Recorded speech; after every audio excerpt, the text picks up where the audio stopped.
台南市向中央争取的9座的前瞻立体停车场。那今天我们要来动土的是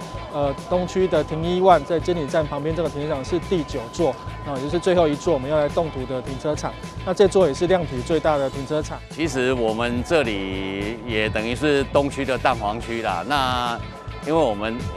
里内的人口结构的话，其实我们有4栋大楼，所以其实车位都是不够的啦。所以这个车辆都还是外溢出来。那加上当然，因为我们这边还有大东夜市啊，或是假日农市，那就是平时，不遇到假日的时候，这个车位一位难求。那说真的，如果今天我们这个立体停车场来顺利的要完成那个这么大的一个容量的话，我想对我们里民因为大家都很引颈盼望，可以有个舒缓的空间呐，那这样子的话，也可以让我们这么久的这个停车的问题也能够获得一个疏通啦，一个疏通。我们9座的立体停车场的第1座完工的是西门健康停车场，已经在去年已经完工启用。那今年陆陆续续会再完工3座，包含体3的立体停车场、跟水平温的地下停车场、跟青年路的停车场。那我想陆陆续续我们所有的停车场完工之后，我想对于解决我们市区的停车拥挤的问题有很大的帮助。掌握市政3分钟，台南进步向前冲。这个地方土地是监理站的，然后我们跟监理站合作，那上面把这个立体停车场争取中央的经费跟地方的配合款，总共有将近11亿，是近来最大费用的最大的这个停车场。那总共地上7层，地下1层。那这样的总共可以提供545席的汽车停车位，有856席的机车停车位，那可以让东区的民众停车起来变成很方便但是而且不仅是如此，我们也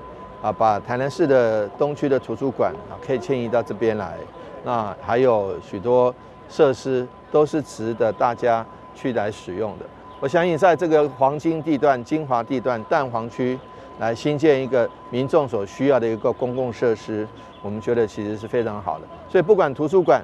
不管停车场，都是在这个地区能够提供都市机能服务这个周边以及来往的民众一个很重要的一个点。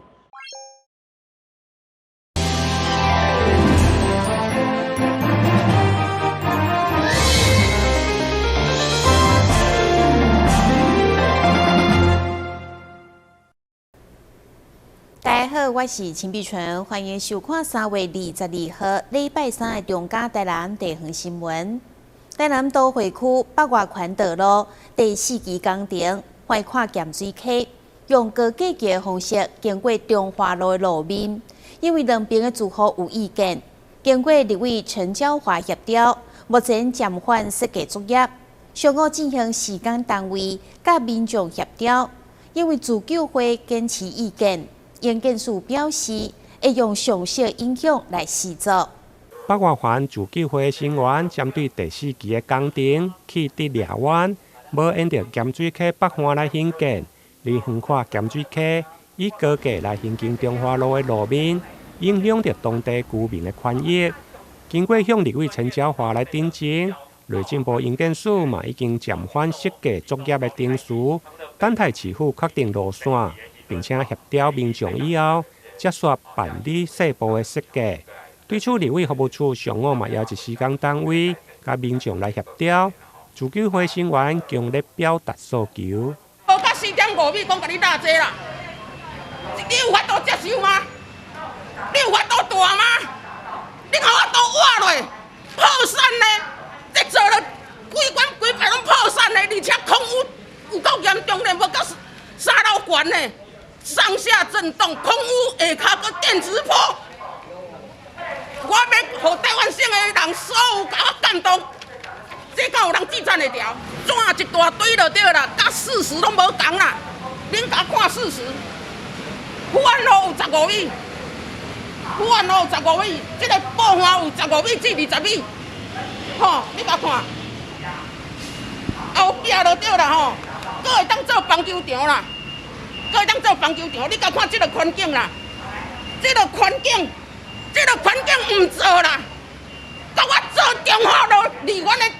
咱的厝讲无到4.5米，恁的门口出来无到4.5米，甲你拉这个物件就对啦。你甲看，安尼你会活袂活啦？针对自救会诉求，内政部营建署南区工程处嘛表示，路线的规划，原台南县政府的提议，以堤防加高架道路广告的方式，宽阔咸水溪到南华的路线，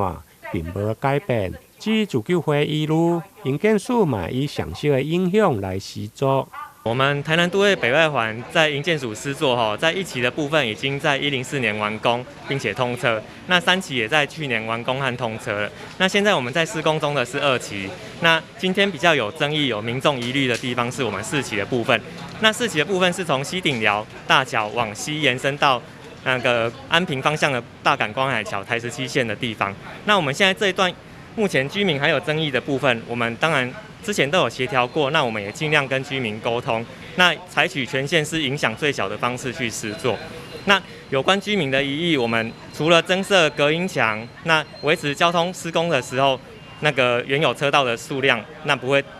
造成居民的那个进出的困难以外，我们还会再减少那个设计的量体我们本来是设计混凝土桥，那我们现在这一段有争议的中华路，我们也采钢桥的设计，那可以减少落墩数，减少梁身，那整个量体看起来就会比较小。上午出席协调的有市府工务局、工程设计公司、营建署、甲自救会发起人蔡善珍、郭泰林等大约20外位的成员。李立伟、陈椒华因为人伫台北开会，有力服务处的副主任蔡明燕来代表出席。服务处表示，因为该案伫去年就曾经召开记者会，认为公听会甲环评的听数有瑕疵，因此呼吁市府应该重视居民的权益，持续来沟通。台南新闻林根采访报道。民进党为3月20号开始进行党内立委初选登记作业，其中现任立委郭国文嘛伫8位议员协调之下，前往民进党新营市党部完成登记，因也做伙画出信赖台湾Go Go Win 的口号。信赖台湾 Go Go Win，Go 台湾核心化 Go Go Win， 郭国文当选。4年前投入立委选举，得到多数台南乡亲认同，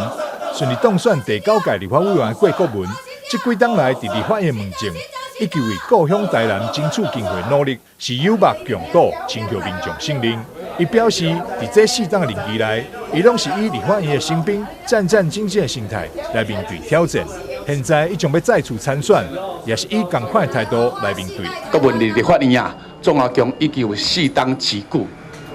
而这4档持久，我抱的心情其实甲补选的心情拢同款。而这4档持久，我抱的心情拢是同款试用期的心情。而这4档持久，我拢是抱着同款立法院的新兵内底过着每一天来调整每一件代志。今仔日又过4档后表面的日子，我永远会抱这款的心情来面对明年初1月13号的挑战。郭国文伫发表参选理念，讲到已故民主前辈黄先条时，雄雄要流目屎，讲袂出话。我嘛请条先来陪同我登记。条先呢已经是变做台湾历史的一部分。条先呢，我已经将伊的相关的译本送予咱的国史馆。虽然伊是正做历史的一部分但是伊的精神永远拢留来。民主前辈的精神甲脚步，是咱后辈继续延续上界重要的目标，也是一种责任。郭国文表示，这次总统甲立委选举真重要，国际上也拢真关心这场选举，所以要特别努力赢得选战。目标是民进党持续执政，国会嘛要继续过半，赖清德嘛会当当选中华民国总统。台南新闻张硕维采访报道。为了强化资讯安全甲防护能力，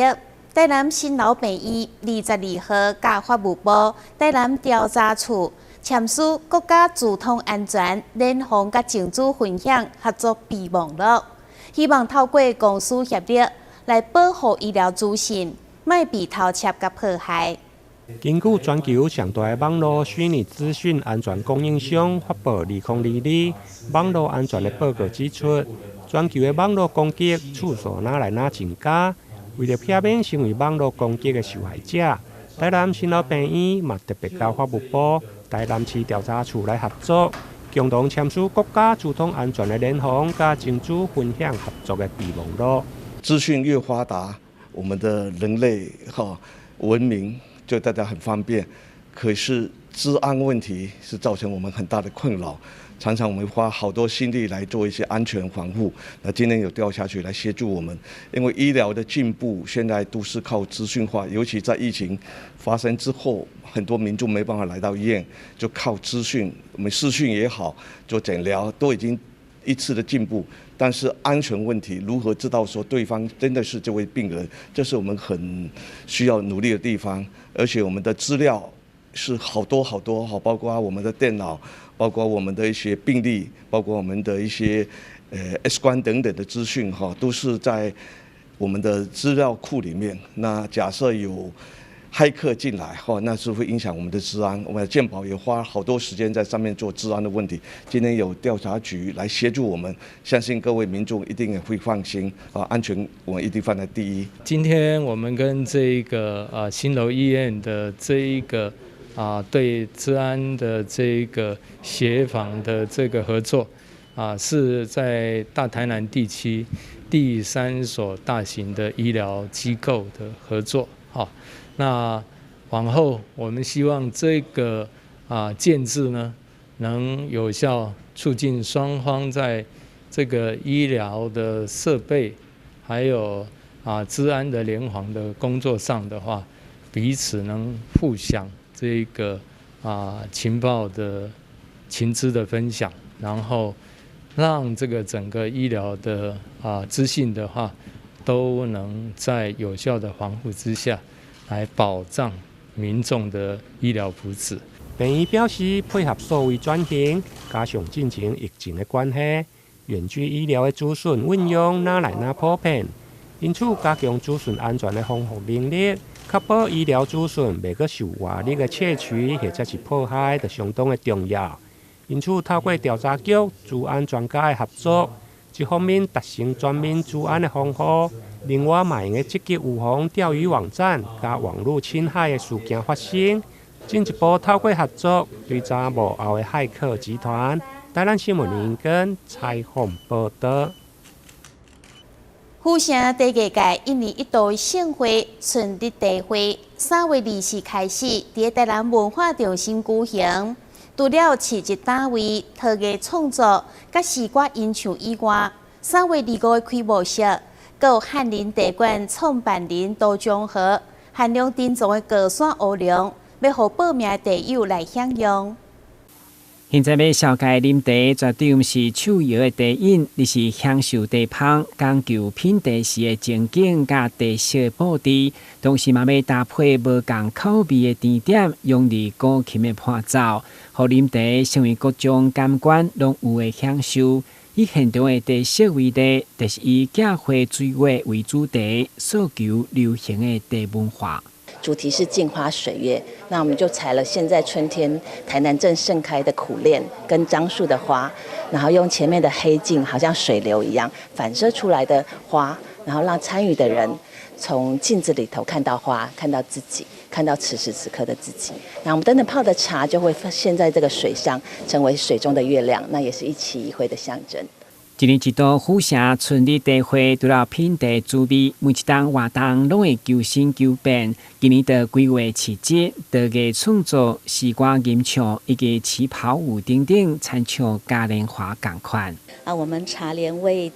我们台南市民朋友准备了很丰富的人文的跟有趣的品茶跟吟诗各方面的活动，我们都很希望大家在5、6日的时候来文化中心，跟我们一同与茶同乐。今年台地小界也有翰林茶馆创办人涂忠和亲手培会所珍藏的高山乌龙，嘛赞助限量在25盒的茶色当中，予报名的茶友享受。赞助那个涂师傅的那个珍藏版，就是201850彩的大玉莲，它是精品茶，不是一般的那个商品茶，所以它那个量非常少。它这次有赞助半斤。府城村里嘉年华邀请民众3月24开始到26号来一座台南市立文化中心感受特别的地艺文化。台南新闻军籍采访报道。为了鼓励民众汰换老旧的机车，给后一代较好的空气品质，台南市政府第一届推出电动车家长专案，只要是厝内有0岁至12岁的囡仔，汰换旧车，先购买电动机车，得当申请补助，上悬会当补助26300块。环保局员工欢迎阿公骑着电动车到学校接囡仔，以轻松趣味的对话，呈现台南市环保局这次所要推出的电动车家长专案的好康。我怎么看新车哦？对啊。佫安静，佫无人同讲呢。对，乖孙，你观察是有够详细哦。这是电动机车，唔免食油，所以无排烟当讲，唔免排气。当你的福气，今年若买这个新车，会当俗3000块哦。这项幼幼专案不只是为了环保而，也是为了配合市长委提的青银福利政策所推出，目的就是希望同时照顾到台南市的长辈和青年朋友。那我们这一次是配合台南市的施政的政策，是对于年轻人跟银发族有一些优惠措施所以我们叫青银专案。那对于12岁以上的，或是我们家里有老人的，我们就有这个特别的补助方案。那除此之外呢，对于有些偏远地方，说实在这种代步的工具的话，基本上在偏远的地方比较有这个需求所以我们期望借由这样的记者会，让大家赶快对于家里有这个需求的，赶快来这个进行机车的汰换。这次的补助方案分别是汰换老旧机车以及换买甲新买电动二轮车方案，补助金额为500块开始，上悬会当补助到26300块。而且环保局经大兴依法申请流程，民众只要前往台南市机车管制以及太古换新补助咨询网，就会当申请。我们也比较简化了一个申请的程序，就是说你要申请这个补助，车商可以帮你办，只要他服务够好，就是你购完车之后，他马上会把资料上传给我们，我们就会进行审查。那如果说厂商要是这个车商稍微动作慢一点，你觉得说你要自己来申请也可以，我们也有这个网站上你直接填报资料，我们要尽快申请那原则上在1个月到1个半月之后，我们就把它审核完毕。这项补助专案目前已经开放申请。最近想要换电动车，加上厝内底有12岁以下囡仔市民朋友，千万唔通错过环保局这次大好康。台南新闻张硕维采访报道。2档一届渔光岛艺术节24号特别登场，为了让全国的民众感受渔光岛拢是艺术甲清气的环境，渔光里长林凌峰特别申请地检署社会劳动专案。透过社会劳动能力来斗摒扫，结果清出超过100台手机甲粪扫。2档一摆人气强强滚的渔光岛艺术节，今年将伫3月24盛大开幕，希望规划艺术伫这座小岛，互民众看见大自然创作的艺术就伫遮。人称岛主的渔光里里长林凌峰，面对400多公顷的岛屿范围，描写拢会动员志工来摒扫。这回为了迎接渔光岛艺术节，嘛向台南地检署申请社会劳动专案，包括南区清洁队、北区、南区区公所以及高等法院、台南分院等4个单位，有35位劳动人。这几天拢伫渔光岛清树基大溪，加清的树开垃圾，清了111包的粪扫袋啊，相当可观。我们申请了那个台南地检署的这些义务劳动的人员来做渔光岛的环境整理，大概动用了有35个人次。那垃圾大概目前的垃圾包大概目前已经有差不多110包左右了。那目前只是早上还有下午的工作，我们大概的目标就是人行道的打扫，还有道路的两侧以及林下空间的环境整理。那不单是市民朋友来这边看到一个艺术气息的这个创作，而且也能体会到我们渔光岛的这些环境的干净。里长进一步表示，伫渔光岛只要大型活动，拢会动员人力来到沙港，全力整顿环境。会中地检署主任关护林马校长感谢所有社会劳动人的辛劳，提供社会公益的劳动服务，嘛借此保障社会改革向上的机会，创造双赢。今日新闻军事采访报道。伫高雄前金区有一间中式点心专卖店，无论是葱仔放真济葱仔饼，或者是使用高档食材制作的菜头钳饼，甚至是煮甲真入味的鸡汤，拢唔免100块，就当轻松来享用。平日的下午，在高雄前金区的这家中式点心专卖店里，有人熟练快速地制作葱油饼，有人趁热切开包装拿给客人，店员忙进忙出，只有这样才能应付络绎不绝的人潮。大家都是为了这个传承3代、超过1甲子的美味而来。阿公当时他其实就是从浙江那边，然后来台湾这样子。那他是一个非常爱料理的人这样子，然后从小到大都会煮菜给我们吃啊。那其实当时他就觉得说，那就开一间餐馆这样，也没有想过说会开了70几年。那就是那爸爸跟我也是非常喜欢料理的。那也因为这个口味，所以爸爸就把这间店接了下来这样子。然后到现在就是因为也开了70几年嘛，那这样的老味道其实。爸爸也觉得一定要继续经营下去，不然收掉的话是非常可惜的。将面皮擀平，包入1大勺葱花，要边挤压才能将馅料完整收入面皮当中，再下油锅，经过高温洗礼，一张张金黄诱人的葱油饼让人食指大动。其实葱油饼它的特色就是，其实我觉得食材的原味是最重要的，因为我自己本身也是从小到大就是看着阿公跟爸爸这样子做料理，其实我懂原味是最重要的。那其实我们就是用最简单的。就是像我们1斤葱就是包3颗葱油饼，所以它的量是非常多的。那其实像台式的葱油饼呢，它比较多的是就是比较扁，然后其实是平平的，没有什么葱。但其实我们的葱油饼，你如果来吃过的话，其实它葱是非常饱满，我们会把葱的水分锁在葱油饼里面这样子。那其实我们用因为饼皮的一些秘方，然后我们再下去油炸之后，它的皮其实是更酥脆的这样子。我今天是来买葱油饼，那我通常也都是买葱油饼，因为他们的葱油饼很有名啦。那他们的葱油饼很香脆，然后里面的葱很多，然后有很多汁。因为我小孩在这附近念书嘛，所以通常只要接小孩的话，如果会饿的话，就会先买个当个下午茶吃这样子。另外不可错过的还有外皮酥松、内馅包入开洋、金华火腿等高档食材馅料的萝卜丝饼，就是这样的美味，让客人愿意一再上门。我们的萝卜丝饼就是你从外皮去看，其实一层一层，它非常的就是分明的这样子。那你咬下去的口感是，你会感觉就很像千层酥那样子，因为我们这是一层一层这样给它包覆，里面有开洋，然后再来是我们的香菇。其实这些都是就是比较偏贵的食材，那最重要是有那个金华火腿，把这些就是风味融合在一起，其实更有那个原本的江浙菜馆的那个萝卜丝饼的味道这样子。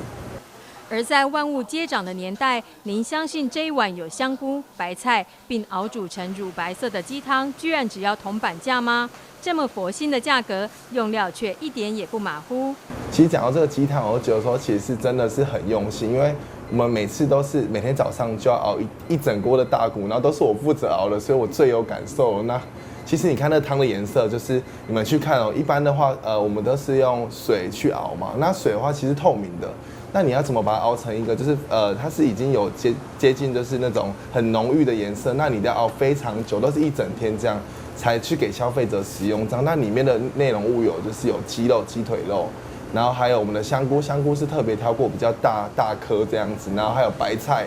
然后就是我们这样子去融合之后，然后你们去喝，你就会觉得非常的，就是50块可以喝到这样。我自己都觉得我在怀疑，因为爸爸没跟我说，我都在想到底有没有赚钱这样子。我觉得其实我们用料都是非常的就是用心啊，然后我觉得其实最简单的东西做到最好吃才是最重要的。这样我们不会添加太多的化学的东西。我相信消费者去使用的话，一定会有非常有感触，跟外面吃到的我想必一定是不一样的。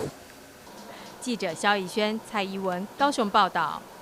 感谢你收看3月22号的中嘉台南地方新闻，我是秦碧纯，咱再会。